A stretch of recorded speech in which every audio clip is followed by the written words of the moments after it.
아멘.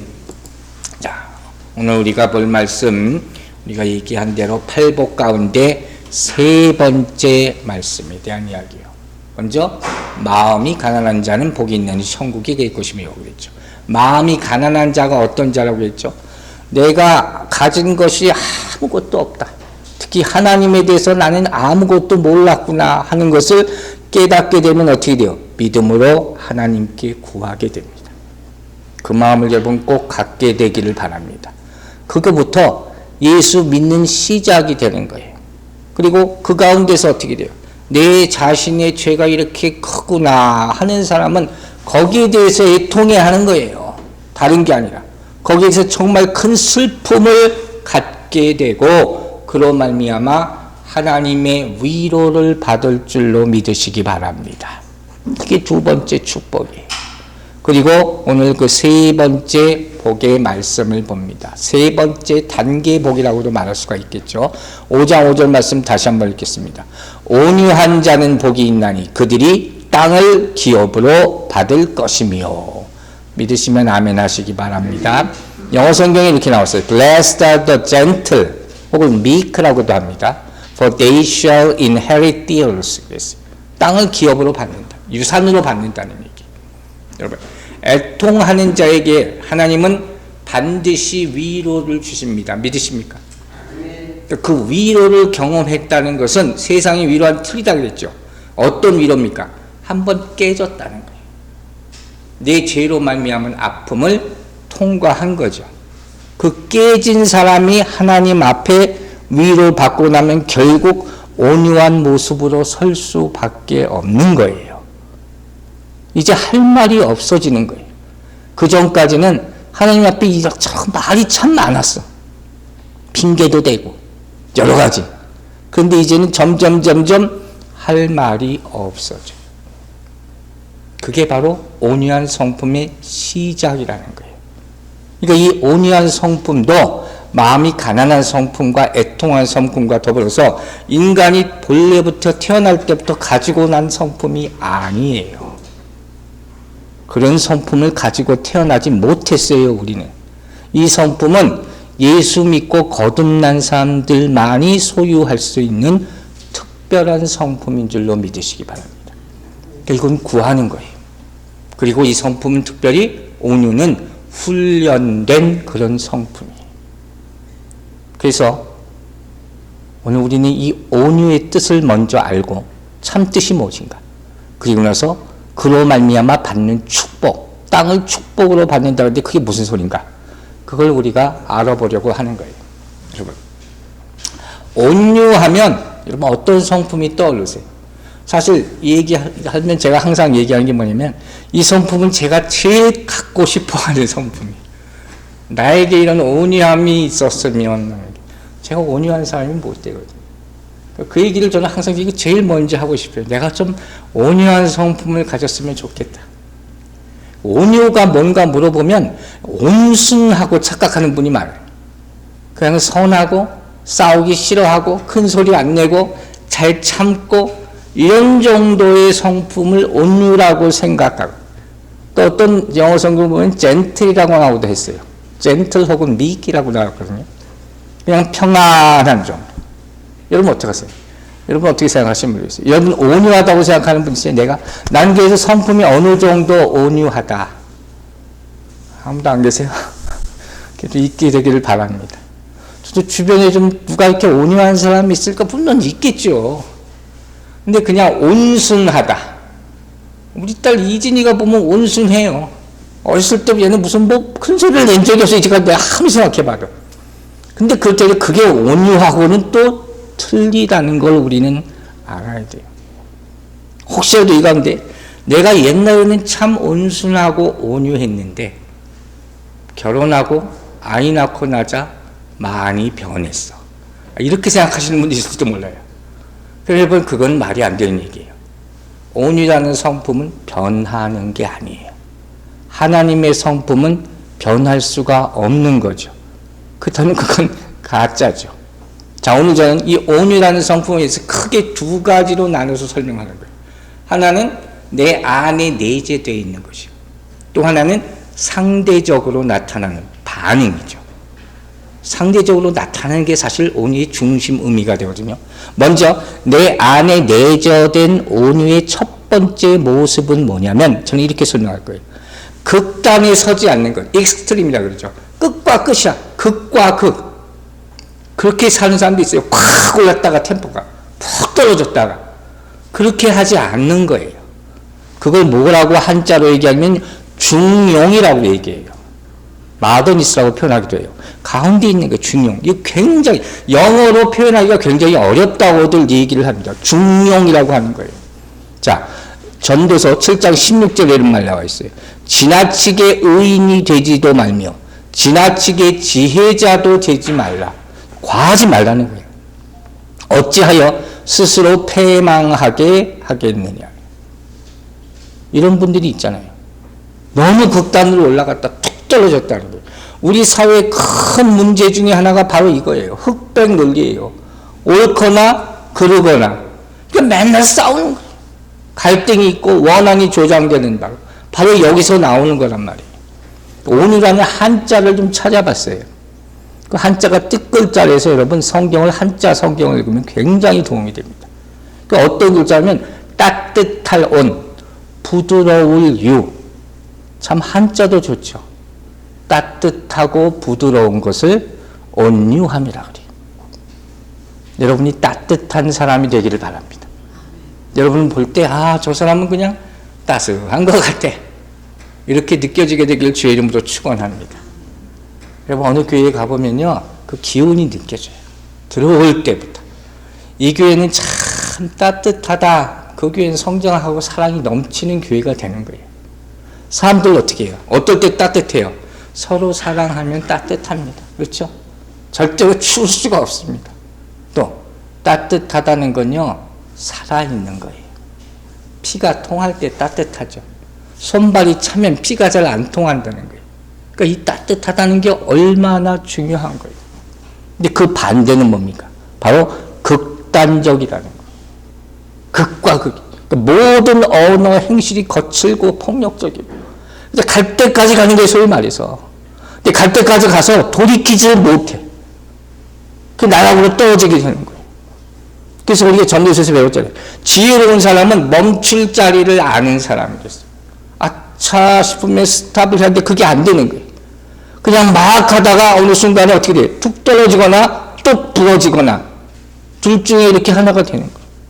여러분, 강한 것은 언젠가 꺾이게 마련이에요. 내가 강한 걸 절대로 자랑하지 마세요. 반면에 어떻게 해요? 부드러운 건 오래 간다는 사실을 믿으세요. 부드러운 사람이 오래 가는 거예요. 이런 말 하잖아요. 지고도 이기는 것이 진짜 이기는 것이다. 인생을 좀 살아본 분이 이해가 할 거예요. 내가 지고 사는 것 같지만 천만에 내가 이기는 거예요. 온유는 근본적으로 싸우기를 싫어하는 것이랍니다. 싸우기 싫어하는 거예요. 또한 중요한 게 있어요. 온유한 사람은 기다릴 줄 아는 사람이에요. 자, 보세요. 창세기 26장 16절 17절 말씀 보세요. 아비멜렉이 이삭에게 이르되 네가 우리보다 크게 강성한즉 우리를 떠나라.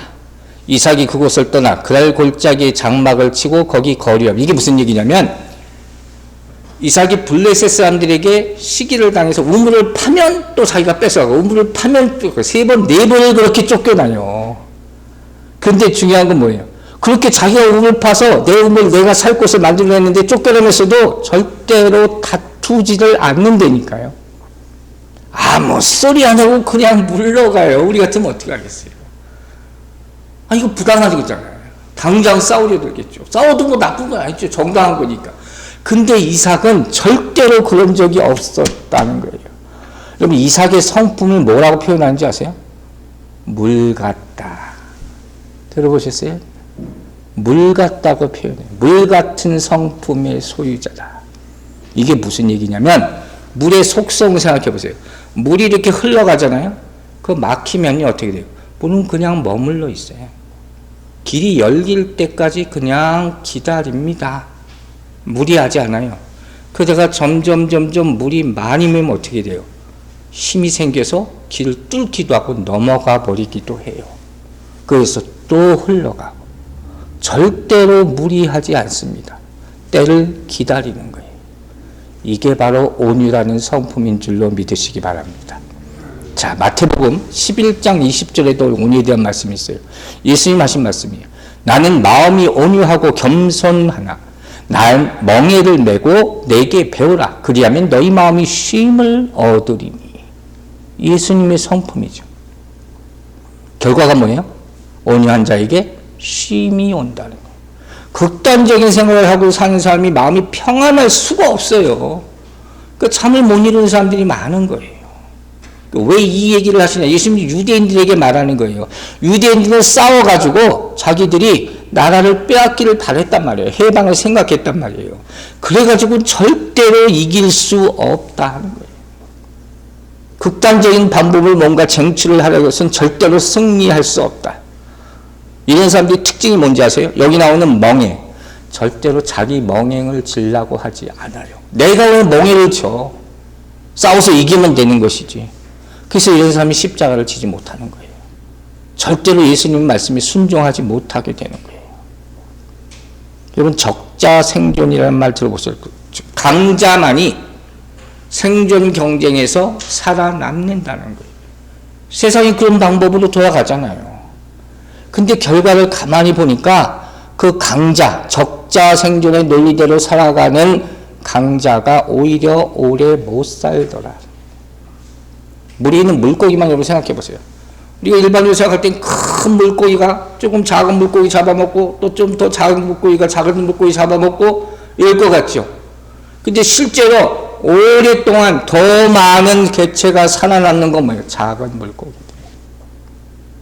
이게 온유한 거예요. 이 세상은 결국 누가 정복합니까? 온유한 자들이 지배하게 될 줄로 믿습니다. 하나님의 나라는 뭘로 섬기는 거예요? 온유와 겸손으로 섬겨짐을 믿으시기 바랍니다. 하나님의 나라 섬김의 원리예요. 온유는 뭐라고요? 중용이에요. 두 번째, 온유라는 내가 내자하는 성품은 뭐냐? 이건 셀프 컨트롤 하는 거예요. 내 마음을 다스릴 수 있는 것. 자제한다. 이걸 바로 온유함이라고 얘기해요. 자, 보세요. 잠언 16장 32절 봅니다. 노하기를 더디하는 자는 용사보다 낫고 자기의 마음을 다스리는 자는 성을 빼앗는 자보다 나으니라. 우리가 잠언을 달달달달 외우고 다 실천하고 산다면 세상에 나쁜 일이 하나도 안 일어날 거예요. 그렇죠? 여러분, 얼마나 자제력이 있습니까? 자제력. 이거 우리가 정말 갖고 있어야 되는데 갖지 못하는 거죠. 그래서 항상 사고를 치는 거예요. 그러니까 온유는 뭐냐면 절제된 힘이에요. 셀프 컨트롤이에요. 절제된 힘, 감추어진 힘. 겉으로 보기엔 굉장히 약해 보여요. 근데 안 속에 엄청난 게 숨겨져 있어요. 여러분, 화내는 것도 때를 따라서 해야 되잖아요. 이거 우리 배웠잖아요. 근데 그게 내 마음대로 컨트롤이 안 되는 거죠. 제가 재밌는 얘기를 하나 드릴게요. 예를. 여러분, 그 밴딩 머신 있잖아요. 자판기. 거기 보면 우리가 코인을 넣어가지고 뭘 사지 않습니까? 근데 가끔가다 그 고장난 게 있어요. 그럼 여러분 어떻게 하세요? 여러 가지 모양들이 보입니다. 어떤 사람은 딱 그래서 동전을 먹으면 그때부터 뭐 화내기 시작하는 사람이 있어요. 그리고 막 주먹으로 치고 발로 치는 사람이 있고 막 흔드는 사람이 있고 쉽게 포기하고 그냥 가는 사람도 있어요. 그리고 어떤 사람 이런 사람도 있어요. 밴딩 머신에 가만히 보면 전화번호가 적혀져 있어요. 그거 보고 전화 거는 사람도 있어요. 여러분 어디 속합니까? 자, 제가 왜 얘기를 하는지 아세요? 이 모습을 보고 이걸 어떻게 행동하느냐가 우리가 하나님을 어떻게 섬기느냐 그대로 똑같아요. 즉 동전 넣는데 바로 기계 먹을 거 안 나온다고 막 불같이 화내고 발로 차고 흔드는 사람은 하나님께 내가 기도했는데 바로 응답 안 해주신다고 벌컥 화내고 떠나는 것과 똑같은 모습입니다. 그런 사람들이 의외로 많아요. 절대로 이런 일에 화내지 않게 되기를 바랍니다. 또한 우리 자신이 잘못하는 것에 대해서 스트레스 받고 화내지 마시기 바랍니다. 좋을 게 하나도 없어요. 우리가 화낸다는 것은 예수님이 하신 악한 세상에 대해서 의로운 분을 나타내는 것, 이것밖에 없는 거예요. 여러분, 인생을 다 소위 말해서 성공했다는 분들이 뭐라고 하나같이 얘기합니까? 인생에서 성공하려면 자기와의 싸움에서 이겨야 된다. 이게 제일 중요하다는 거예요. 그런데 때때로 내 감정을 잘 다스리지 못해서 내가 생각지도 못했던 준비되지 않은 말과 행동을 저질러서 실수하는 경우가 너무 많다는 거예요. 이 돌이킬 수가 없죠. 돌이키고 싶지만 돌이킬 수 없어서 안타깝게 되는 거예요. 야고보서 1장 20절과 21절 보겠습니다. 사람이 성내는 것이 하나님의 의를 이루지 못함이라. 그러므로 모든 더러운 것과 넘치는 악을 내버리고 너희 영혼을 능히 구원할 바 마음에 심어진 말씀을 온유함으로 받으라. 그죠? 이렇게 받아야 돼. 받아도 안 돼. 우리가 어떻게 하면 좋겠어요? 우리를 다스리려면 어떻게 하면 좋겠어요? 먼저 우리 말씀, 우리 양심, 우리 진리, 이런 것으로 계속 다스려야 돼요. 평생 동안 우리가 해야 돼요. 또 우리 욕심, 욕망, 우리 분노, 화내는 이런 모든 나쁜 것들로부터 나를 셀프 컨트롤 할 수가 있어야 되는 거예요. 심지어 어떤 사람들의 본능까지 다스릴 수 있어야 된다. 그러지 동물과 다르잖아요. 인간이 동물과 다른 점이 뭐예요? 나를 컨트롤할 수 있다는 거, 이성이라는 게 그래서 있는 거 아닙니까? 우리 모두가 이렇게 되길 주의 이름으로 축원합니다. 여러분, 그래서 온유함은 온순한 게 아니라 그랬어요. 약해 보이는 것지만 약한 게 아니에요.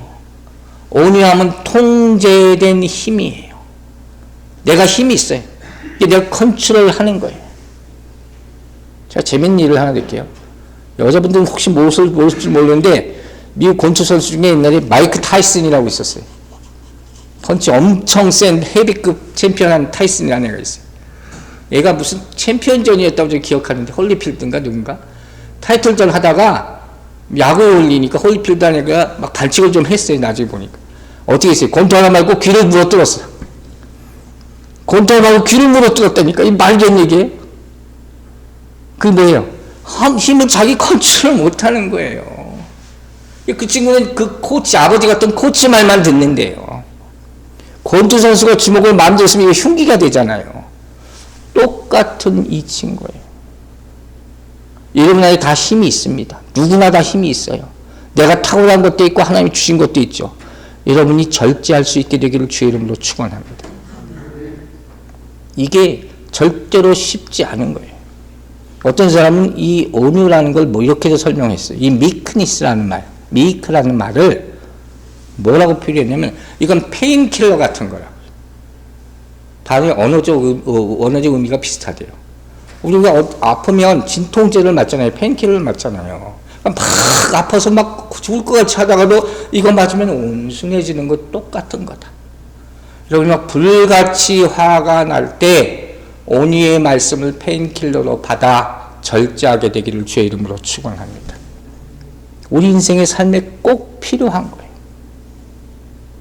온유는 중용이고 온유는 우리를 스스로 컨트롤하는 능력이 되는 것이에요. 이제 온유의 상대적 개념을 보겠습니다. 이게 더 중요한 것 같아요. 첫째, 온유란 뭐냐? 이건 겸손, 험블과 쌍둥이 같은 거예요. 그렇게들 표현해요. 겸손과 같이 가는 것이다. 그러니까 온유와 겸손은 손바닥의 앞뒤 같다. 이렇게 얘기해요. 겸손이라는 거 우리 많이 배웠잖아요. 험블.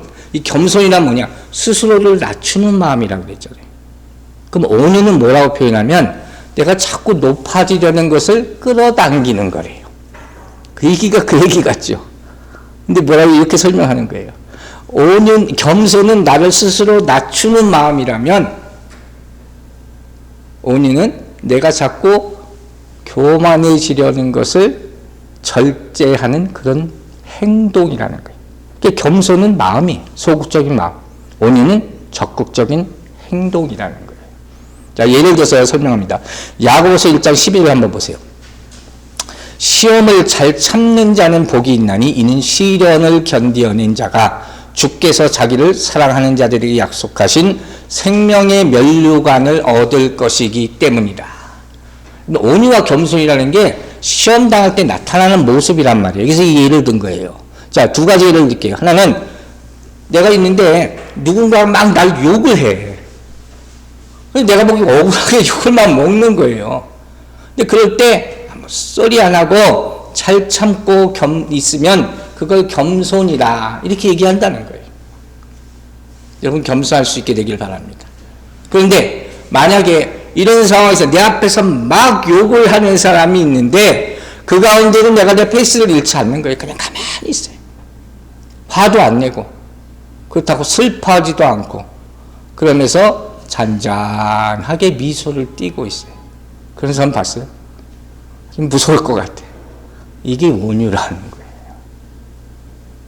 내유외강, 외유내강 그런 말 하잖아요.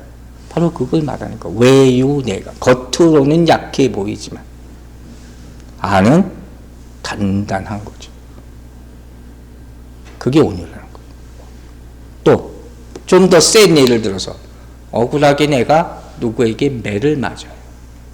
그런데 매를 맞으면서도 왜 내가 매를 맞아야 되는지 한번 생각해 보는 거예요. 갑자기 이걸 표현하지 않고 내가 혹시 잘못한 게 있나? 내가 왜 이렇게 혼나야 되지? 그 생각하면서 내가 회개할 것을 찾고 회개할 수 있는 사람, 이 사람 겸손한 사람이라는 거예요. 그런데 이 상황에서 내가 매를 맞으면서 내가 화도 나고 아프기도 하고 억울한 생각이 드는 것보다는 저 사람이 왜 나를 때릴까 하고 생각하면서 저 사람 잘못하는 건데 그러면서 어떻게 된 거예요? 저 사람 불쌍히 여겨주시옵소서. 이렇게 기도할 수 있는 사람 있어요 없어요? 스데반 예수님. 이게 온유라는 거예요. 그러니까 온유라는 얘기를 하다 보면 점점 우리에게서 멀어져 가는 것 같아요. 나 안에 있는 성품이 절대로 아닌 것 같아서 너무 안타깝죠. 그래서 성경은 분명히 그렇게 말하고 있다는 거예요. 그래서 어떤 분들은 온유의 성품을 정말 부여해주는 사람이 누구냐? 마털, 순교자들. 이 사람은 약해 죽는 것 같지만 죽을 만큼 강한 사람들이다. 여러분 이런 강함을 갖게 되기를 주의 이름으로 축원합니다. 스데반이 그러잖아요. 돌에 맞아 죽어오면서 하나님 저들의 죄를 용서하여 주시옵소서. 이 말이 어떻게 나와요? 이 말이 어떻게 나올 수 있을까? 이게 온유한 거예요. 그냥 착한 게 아니란 말이에요. 이 모습을 베드로전서 베드로 사도가 그대로 얘기해줘요. 베드로전서 2장 19절에 부당하게 고난을 받아도 하나님을 생각함으로 슬픔을 참으면 이는 아름다우나. 이런 분들에게 하나님의 축복이 임하기를 주의 이름으로 축원합니다. 하나님은 분명히 알고 계시고 그 인내와 온유함을 축복으로 바꿔주실 줄로 믿습니다. 온유라는 건 상대적으로 어떤 것이냐? 두 번째, 이런 거예요. 상대방이 굉장히 사납게 물어볼 때 거기에 대해서 gently answer, 부드럽게 대답하는 거예요. 이런 경우 좀 이해 가시죠? 누가 막 화를 내면서 나 막 죽일 듯이 격한 말로 달겨들어요. 그러나 나는 그런 어떤 도발에도 부드럽게 대답합니다. 그러니까 항상 나는 평정심을 유지하는 거예요. 참 쉽지 않죠. 너무 잘못하면 상대방이 약 올라서 더 화낼 수도 있습니다. 이게 온유라고 하는 거예요. 이게 바로 내면의 강인함이 드러나는 모습이라는 거예요.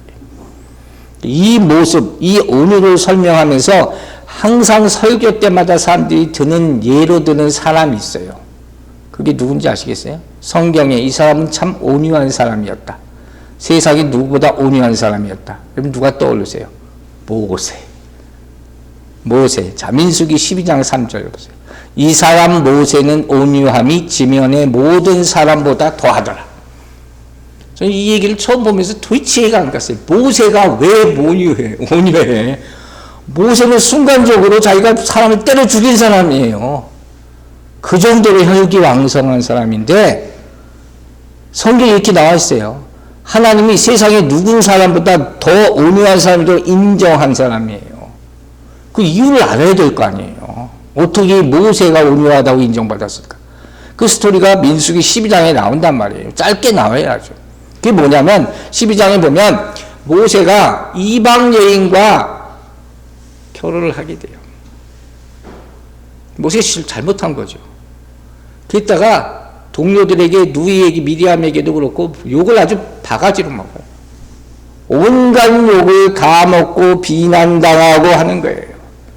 그런데 거기에 대해서 모세가 어떻게 반응해요? 한마디도 안 해요. 한마디도 안 해요. 그걸 보고 하나님이 모세가 이 땅에서 누구보다 온유하다, 이렇게 인정해 주신 거예요. 여러분 이해가세요? 저 생각을 해봤어요. 정말 고민해봤어요. 이게 가지고 어떻게 온유하다고 하나. 제 결론이 이거예요. 모세가 그런 욕을 보면서 아마 이렇게 생각했을 것이다. 그래, 내가 욕먹어도 싸다. 내가 죄를 졌으니까 내가 욕먹는 거지. 그렇게 여기고 아무 소리도 하지 않았다는 거. 그게 온유예요. 우리가 인생 살면서 잘못하는 게 왜 없겠어요? 내가 인정 안 하는 것이 더 많은 거지.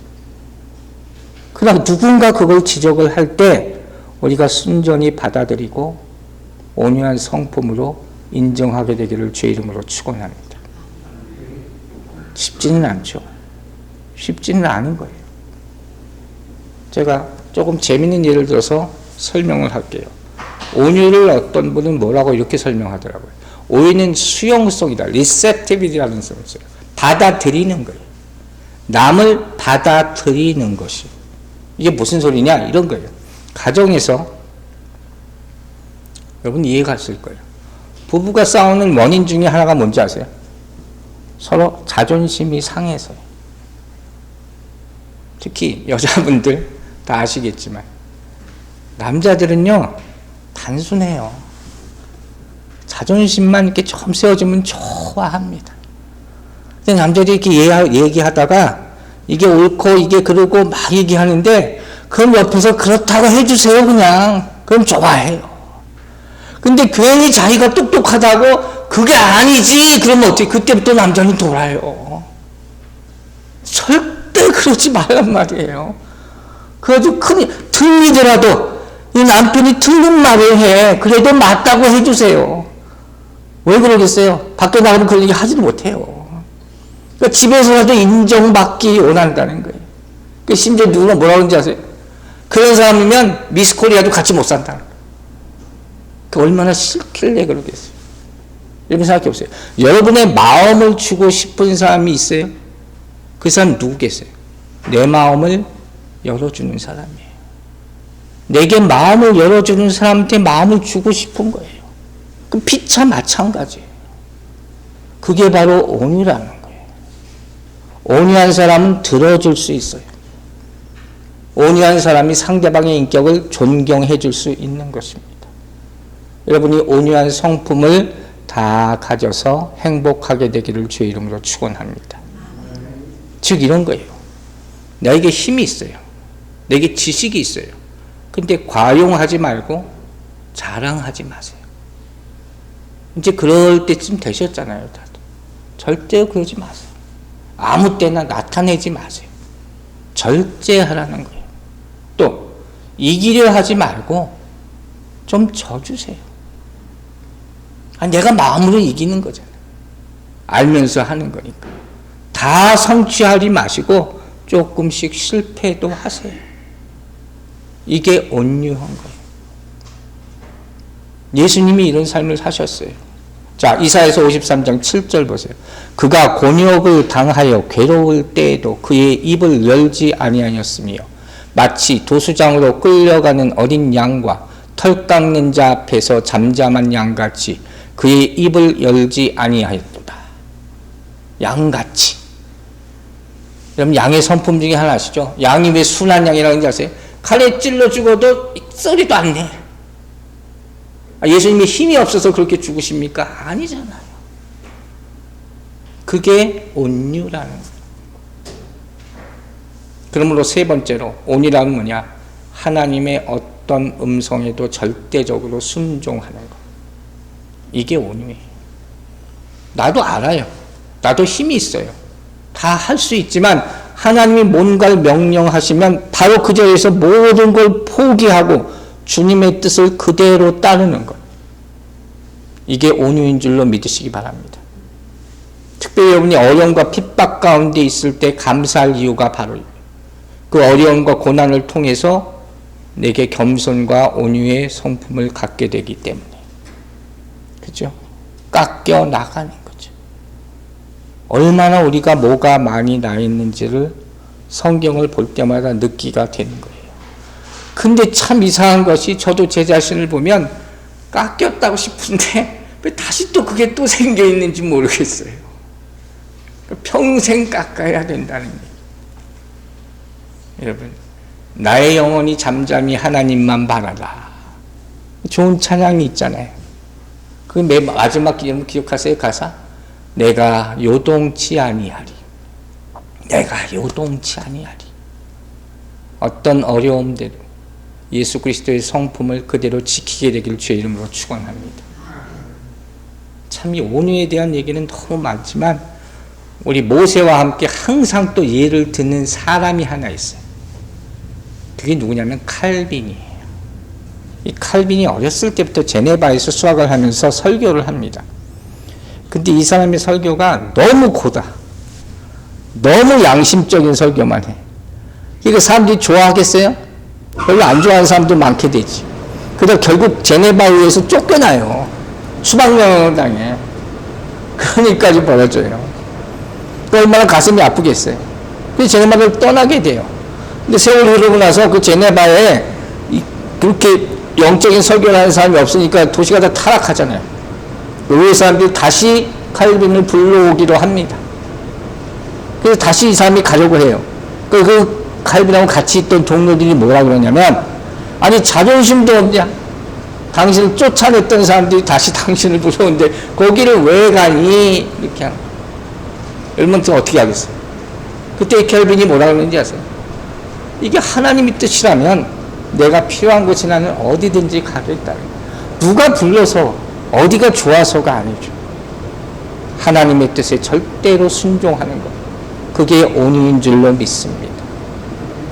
즉 자기 주장, 내 자존심, 내 기분대로 살겠다 하는 사람은 절대로 온유한 성품을 가질 수가 없는 거예요. 켈빈 한 것을 보세요. 하나님의 뜻을 깊이 생각하고 길게 생각하고 조용히 받아들이는 모습. 우리 인생 살면서 이런 연륜이 좀 여유가 생기게 되기를 바랍니다. 그럼 모세를 보면 어떻게 해요? 40년을 훈련받았죠. 진짜 콜링은 그때 받은 거잖아요. 이걸 우리는 생각해야 돼요.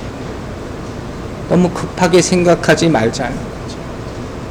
이제 온유한 자가 받는 축복을 보겠어요. 뭐라고 나와 있죠?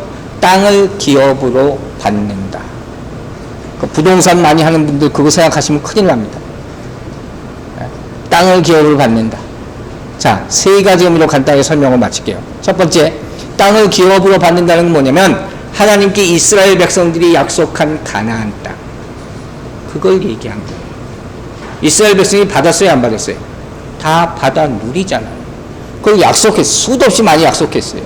사사기 보세요. 18장 10절. 너희가 가면 평화로운 백성을 만날 것이요. 그 땅은 넓고 그곳에는 세상에 있는 것이 하나도 부족함이 없느니라. 하나님이 그 땅을 너희 손에 넘겨주셨느니라 하는지라. 하나님이 주셨어요. 이미 받으신 줄로 믿으시기 바랍니다.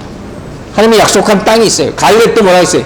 이 산지를 내게 주셔서 받았어요, 안 받았어요? 받았잖아요. 이건 물리적인 땅이에요. 직접 주신 거라는 거예요.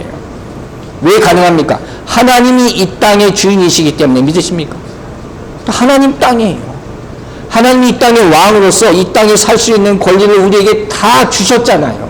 생육하고 번성하라 다스리라. 이 창세기 나오는 엄청난 말씀이잖아요. 하나님이 이 땅에 아담과 이브에게 최초로 주신 땅이 어디입니까? 에덴 동산 주셨잖아요. 근데 사단의 꾀임에 넘어가서 어떻게 해요? 쫓겨나게 됐죠. 그 이야기를 쓴 책이 신라곤이에요. 낙원을 잃어버린 사람들에 대한 얘기란 말이에요. 여러분이 하나님으로부터 받은 것을 절대로 잊어버리지 않게 되기를 바랍니다. 두 번째, 땅을 기업으로 받는다는 말의 개념, 이 컨셉은 무슨 얘기냐면 오너십이에요. 오너십. 내 권리. 오너십이라는 거. 이게 내 거죠. 네? 근데 그게 무슨 소리인지 아세요? 땅을 내가 소유로 받았잖아요. 이게 내 거예요. 내 주소가 있고 내 이름이 있어요. 레지스트레이션 돼 있어요. 근데 인조이하지 못하는 사람들이 있어요. 이걸 얘기하는 거예요. 여러분 옛날에 제가 그런 얘기 했는지 모르는데 서부에는 제가 오래전에 서부에 살 때는 안타깝게 그런 분들 많았어요. 자기가 집을 사요. 그리고 자기 집을 렌트를 주고 뒤에 거라지들이 다 크거든요. 거라지에서 집주인들이 살아. 조그만 거라지에. 굉장히 많아요. 경제가 어려우니까 그런지 그 무리해서 집을 사서 그런지. 그게 뭐예요? 나는 그거 별로 안 좋다고 보기에. 돈을 그렇게 모으려고 그러지. 그 집을 사지 말든가. 내 사고방식은 이해가 안 갔어. 내 거야. 근데 내가 인조해야지 못해. 그건 내 게 아니죠. 이런 말이 있어요. 모든 것을 의무로 생각하는 사람은 불행한 사람이다. 모든 것을 축복이라고 생각하는 사람은 행복한 사람이다. 그리고 모든 것을 특권이라고 생각하는 사람이 그리스도입니다. 온유한 사람은 하나님이 주신 것을 다 누리는 사람인 줄로 믿으시기 바랍니다. 가진 거 있으면서 불평하지 마세요. 어떤 것도 하나님이 주신 것을 인조하게 되길 주의 이름으로 축원합니다. 시편 37편을 보면 오늘 본문을 예수님이 인용하신 걸 볼 수 있어요. 더 디테일하게 나와 있어요. 그러나 온유한 자들은 땅을 차지하며 풍성한 화평으로 즐거워하리로다 나와 있잖아요. 온유한 사람이 땅을 차지한다 나와 있어요. 그리고 뭐예요? 화평으로 즐거워한다. 여기서 화평을 절대로 잊지 말라는 거예요. 즉 이 얘기는 무슨 얘기냐? 내가 가졌다는 것이 다 행복한 것이 아니라는 거예요. 어떤 소유에도 화평, 샬롬이 있어야 된다는 거예요. 그걸 내가 누릴 수 있는 사람이 진짜 행복한 사람이다. 이 얘기를 바울 사도가 고린도후서에서 이렇게 정확하게 표현합니다. 고린도후서 6장 10절 보세요. 근심하는 자 같으나 항상 기뻐하고 가난한 자 같으나 많은 사람을 부요하게 하고 아무것도 없는 자 같으나 모든 것을 가진 자로다. 할렐루야죠. 이렇게 살아가게 되기를 정말로 주의 이름으로 축원합니다. 그럼 무슨 불만이 있겠어요? 해피지. 여러분 생각해 보세요. 우리가 신앙적인 눈으로 보면 모든 것이 누구 것이에요? 다 하나님 아버지의 것이죠. 그러면 우리가 하나님의 자녀면 모든 것이 누구 거예요? 다 여러분 것인 줄로 믿으시기 바랍니다. 온유한 사람은 이 원리를 터득하고 이 오묘한 진리 가운데 사는 사람이라는 거예요. 여러분 꼭 명심하세요. 하나님은 우리에게 복을 주시되 근심을 같이 주시지 않습니다. 우리에게 기쁨만 주시는 거예요. 물질을 내가 얻었다고 생각하는데 걱정거리가 같이 있어요? 절대로 행복하지 않아요. 그건 심지어 저주가 될 수가 있는 거예요. 내가 즐길 수 있는 것, 내가 지금 가지고 이제 그 얘기 자주 하잖아요. 오늘 내가 가지고 있는 오늘 먹는 거 이것만 내 거예요. 내 입으로 들어가는 것만 내 거예요. 내일 난 모른단 말이에요. 그 행복을 오늘 누리시라는 거예요. 음악하는 사람들이 이런 얘기를 해요. 음악을 처음엔 정말 사랑하고 내가 인조이 했는데 음악을 점점 많이 알게 되고 작곡을 하면서부터 그 행복이 없어졌다. 이해하세요? 밥벌이가 되면서부터 음악을 잃어버렸다. 이렇게 표현하더라고요. 내가 노래를 잘 못 불러도 찬양을 해서 행복한 사람이 진정으로 행복한 사람인 줄로 믿으시기 바랍니다. 그게 진정한 행복이에요. 마지막으로 온유한 사람이 받는 축복, 땅을 기업으로 받는다는 분명히 나와 있어요. 이 땅은 어느 땅이겠어요? 지금 가나안 땅은 아니잖아요. 이 땅은 하나님께서 태초에 창조하신 그 땅을 얘기하는 게 아니죠. 죄가 들어와서 이것이 다 변질됐잖아요. 그러나 무슨 약속이 있어요? 하나님께서 이 땅을 회복시켜 주실 것이다. 그리고 뭐라고 말했어요? 새 하늘과 새 땅. 분명히 말합니다. 새 하늘과 새 땅을 받을 줄로 믿으시기 바랍니다. 땅을 주신다는 것은 천국을 약속하셨다 하는 그런 의미예요. 누가? 온유한 성품을 가진 사람. 베드로후서 3장 13절 봅시다. 우리는 그의 약속대로 의가 있는 곳인 새 하늘과 새 땅을 바라보는 분. 여러분 매일마다 새 하늘과 새 땅을 바라보시기 바랍니다. 그 사람이 온유한 성품을 얻고 천국에 반드시 가게 될 줄로 믿습니다. 온유한 자에게 천국의 소유권이 있음을 믿으시기 바랍니다. 온유한 자가 모인 가정에 천국이 임할 줄로 믿으시기 바랍니다. 그럼 이 땅을 우리가 어떻게 얻어요? 이 땅을 얻기 위해서는 돈으로 사든지 투기를 하든지 그렇게 해서 얻는 거 아니에요. 그런데 하나님의 땅은 어떻게 얻습니까? 믿음으로 얻게 되는 거예요. 하나님 편에 있는 사람이 얻게 됨을 믿으시기 바랍니다. 마지막으로 마태복음 25장 34절 봅니다. 그때 임금이 그 오른편에 있는 자들에게 이르되 내 아버지께 복받을 자들이여 나와 창세로부터 너희를 위하여 예비된 나라를 상속받으라. 믿으시면 아멘 하세요. 온유한 자는 하나님의 나라를 상속받게 될 줄로 믿습니다. 오늘 말씀 마칠게요. 하나님께서 땅을 주신다. 유산으로 상속해 주신다. 이렇게 표현했어요. 영어 성경이 inherit이라고 그랬어요. 유산이 유업으로 주시는 거예요. 여러분 이제 생각해 보세요. 여러분 마지막에 하나님으로부터 뭘 유산으로 받기를 원하십니까? 오늘 본문에 따르면 뭘 받으세요? 예수 그리스도의 온유한 성품. 이걸 구하시기 바랍니다. 그러면 이 땅의 모든 것도 함께 받게 될 줄로 믿습니다. 이 온유한 성품을 받아 누리고 후손들에게 남기게 되기를 주의 이름으로 축원합니다. 기도하겠습니다. 아버지 하나님, 우리가 간절히 구하오니 이 온유한 성품이 우리의 것이 되게 하여 주시옵소서. 우리가 악하게 행하는 모든 것들을 다 예수 이름으로 쫓아내게 하여 주시고 간절히 구하는 예수 그리스도 닮아가기 위한 그 모습 가운데 이 온유라는 것이 나에게 항상 임하여서 내 안에 악한 것들을 이겨내고 또 주의 영광을 나타내는 예수 그리스도의 모습이 되게 도와주시옵소서. 남은 평생 동안 이 온유한 모습으로 살아가기를 간절히 구하고 바라며 예수 그리스도 이름으로 기도했습니다. 아멘.